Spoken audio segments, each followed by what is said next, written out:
pour devenir meilleur. Et la question d'aujourd'hui, c'est comment atteindre notre succès si on a des points qui nous empêchent d'y arriver.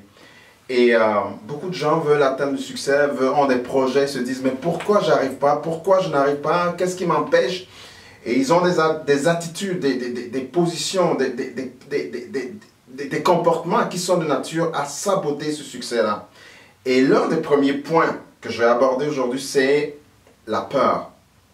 La peur, c'est un sentiment qui peut nous contrôler, qui peut nous empêcher d'avancer. Et étant dans la négativité, généralement, quand on a peur, on doute de soi, on veut savoir ce que les autres pensent de nous, et ça fait que finalement, comme l'histoire des 1000 pattes qui veut marcher, qui se demande comment est-ce qu'il marche, comment est-ce qu'il arrive à bouger ses 1000 pattes. Et la journée, il est resté là parce qu'il réfléchissait, il se posait la question, comment le premier pas bouge, comment le premier, etc. Donc, la peur, c'est quelque chose de naturel qu'on a en soi, que tout le monde a. Les meilleurs de ce monde, les grands boxeurs, les grands champions, ils ont cette peur-là. Mais la seule façon, c'est d'arriver, ils arrivent à dominer cette peur-là. Ils arrivent à mettre cette peur-là de côté pour faire face à leur destin, pour faire face à l'objectif qui est de gagner une course, de gagner un combat, etc. Donc, les amis, si vous voulez réussir dans la vie, il faut faire fi de la peur. Ok?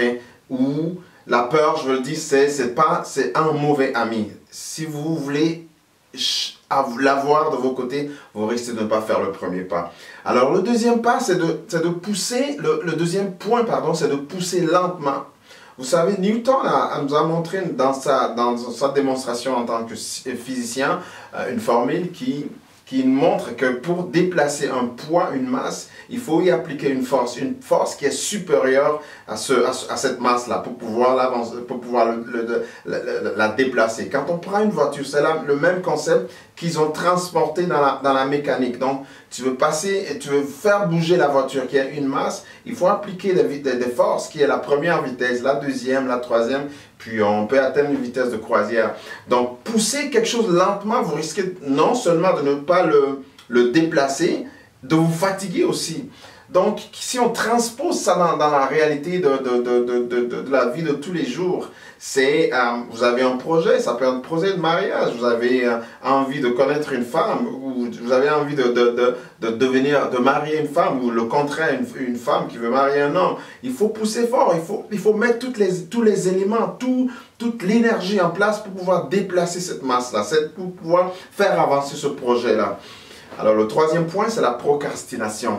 Ouh, la procrastination. Vraiment, c'est de remettre à demain ce qu'on peut faire aujourd'hui. Ça guette tout le monde, moi-même en premier. C'est un combat de tous les jours.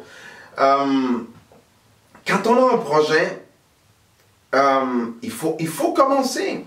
Regardez, je vous donne un exemple. Quelqu'un qui veut manger, admettons, on veut manger un éléphant.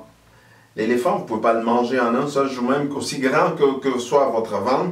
Il faut commencer par des petits morceaux. Il faut poser des actes qui sont de nature à vous amener vers l'objectif que vous êtes fixé. Vous voulez écrire un livre, commencez chaque jour, écrivez une page, 2 pages, et puis c'est comme ça que l'œuvre grandit. Mais si vous dites non, je vais être prêt, je vais avoir tout, nanani, avant de commencer, finalement, on risque de ne pas avancer. C'est ça, et la procrastination, de remettre à demain ce qu'on aurait pu faire aujourd'hui. Vous êtes d'accord avec moi? Vous me suivez? Ok. Le quatrième point, c'est de se comparer aux autres. Waouh! Se comparer aux autres.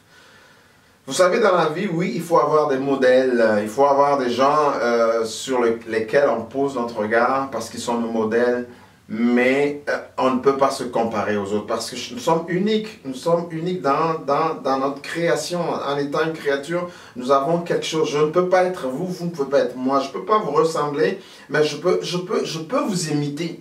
Je peux imiter des choses que vous avez en vous qui m'intéressent, mais je ne peux pas me comparer à vous. Beaucoup de gens, beaucoup de jeunes, beaucoup de gens de ma génération aiment se comparer aux autres. Oui, il a ceci, lui il a ceci, moi je n'ai pas ça, lui il est comme ça, lui s'habille comme ça, je ne suis pas comme ça. Donc ça crée une sorte de ressentiment, une sorte c'est même la source de jalousie généralement quand on cherche à se comparer aux autres sans se connaître soi-même. Donc c'est important. euh, de ne pas se prendre pour quelqu'un d'autre. Parce qu'on est unique. Parce qu'on est vrai. Il faut chercher son vrai soi-même pour pouvoir se développer. Qui on est, c'est important. Donc, tu ne peux être que toi. Tu ne peux pas être personne d'autre. C'est comme ça que Dieu nous a créés, t'a créé en t'envoyant dans ce monde, tu es unique. Alors, c'est important, si tu veux avoir du succès, d'arrêter de se comparer aux autres. Alors, le 5e point, c'est d'être dans la compagnie des gens, je dirais, de mauvais caractère. Ça, c'est... je vais raconter une petite anecdote où, c'est ça, lors d'une conférence ou d'une prédication, il était question, effectivement, du pasteur ou le prêtre disait aux gens, non, évitez la compagnie de mauvais gens, etc. Et qu'est-ce qui s'est passé? Une personne, enfin un monsieur a pris les éléments de cette prédication et l'a appliqué tout de suite parce qu'il avait des différends avec ses parents, avec ses frères dans une même famille. Donc il a dit, non, moi je ne veux plus lui parler parce qu'on m'a dit que non, si tu veux réussir dans la vie, il faut t'éloigner des gens mauvais, des gens qui ont un mauvais caractère. Donc il a mis tout le monde de côté. Ce que je veux dire ici, c'est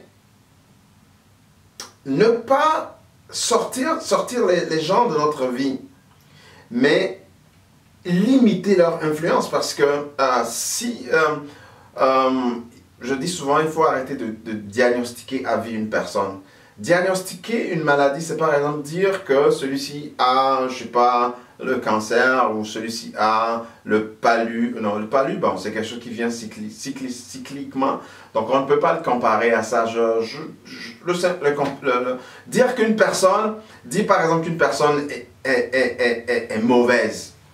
Donc, on ne peut pas, une personne peut changer. Les gens peuvent s'améliorer. Les gens peuvent, aujourd'hui, ils sont en train de passer un mauvais quart d'heure. Donc, on ne peut pas les diagnostiquer, dire qu'ils sont comme ça. Donc, il faut leur donner la chance. Donc, ce que je veux dire, de ne pas être dans la compagnie des gens de mauvais caractère, c'est de limiter l'influence que ces gens-là peuvent avoir dans nos vies, de façon que nous soyons nous-mêmes, qu'on soit nous-mêmes, parce que si on est comme eux, c'est ce que le point que j'avais présenté tantôt en disant de ne pas se comparer aux autres, on risque d'avoir les mêmes attitudes parce qu'on dit, on ressemble généralement aux 5 personnes qui sont tout autour de nous. Donc, il faut arriver à choisir les gens avec qui on fait affaire, avec qui on tient, avec qui on se développe.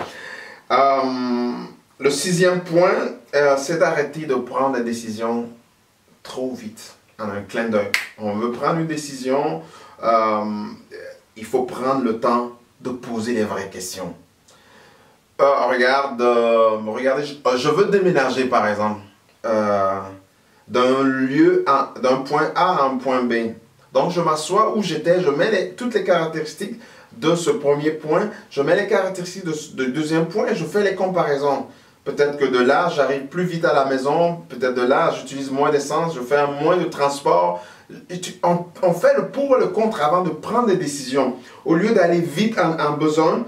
Donc, ce qui arrive, c'est que quand on prend une décision rapide, on risque de perdre le temps aussi par la suite, parce que la décision qu'on a prise n'a pas été mûrie, n'a pas été solidement réfléchie, donc on pose des axes qui vont nous suivre. Alors, il faut prendre le temps de poser les bonnes questions, prendre le temps de chercher les bonnes, faire le pour et le contre avant d'aller de l'avant. Donc le 7e point, c'est, il arrive souvent quand on est dans la fleur de l'âge, quand on a une idée, et on veut faire ça seul, parce qu'on a peur que d'autres personnes pourront nous voler cette idée-là, pourront prendre nos idées, et vous savez, la terre tourne rond d'ailleurs, et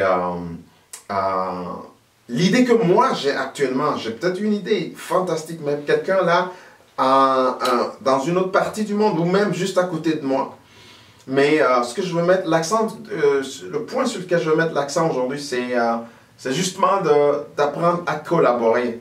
Parce que regardez la vidéo que je fais actuellement, je ne pourrais pas la réaliser si c'est moi seul qui dois préparer tout, si je dois... Donc j'ai besoin d'un collaborateur. Je vous l'avais présenté tout au début de cette émission qui est la production Soji Production.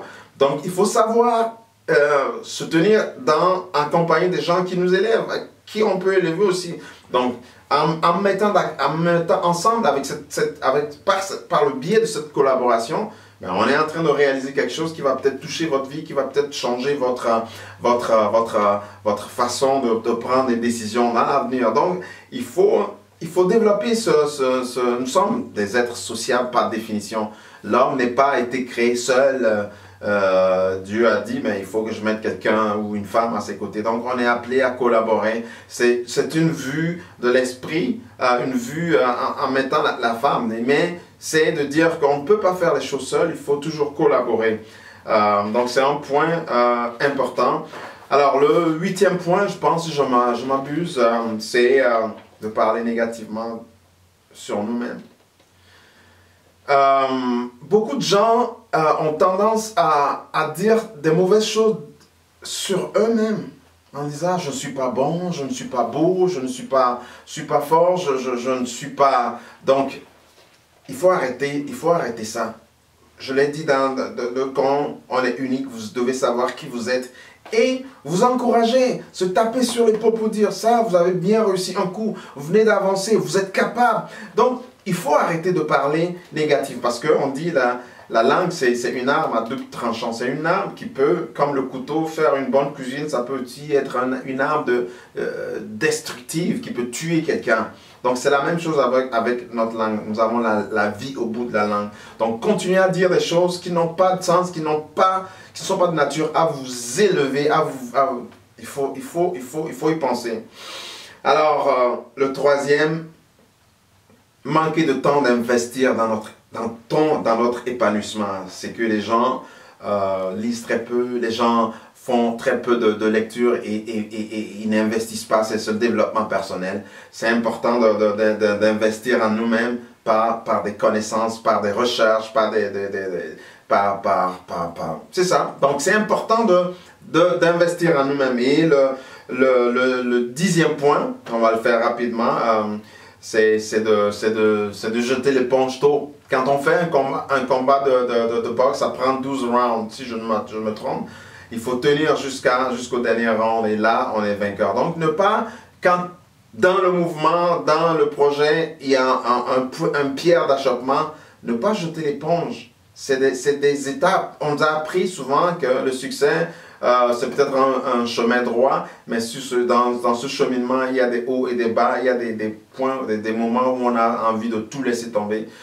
Donc, il faut le garder. Alors, c'est ce que j'avais à vous partager aujourd'hui. Gardez ces points, recrutez-les, et s'il y a des questions, posez-les, on est là pour vous répondre. Alors, votre ami le semeur, Jude Bécou, et à la prochaine.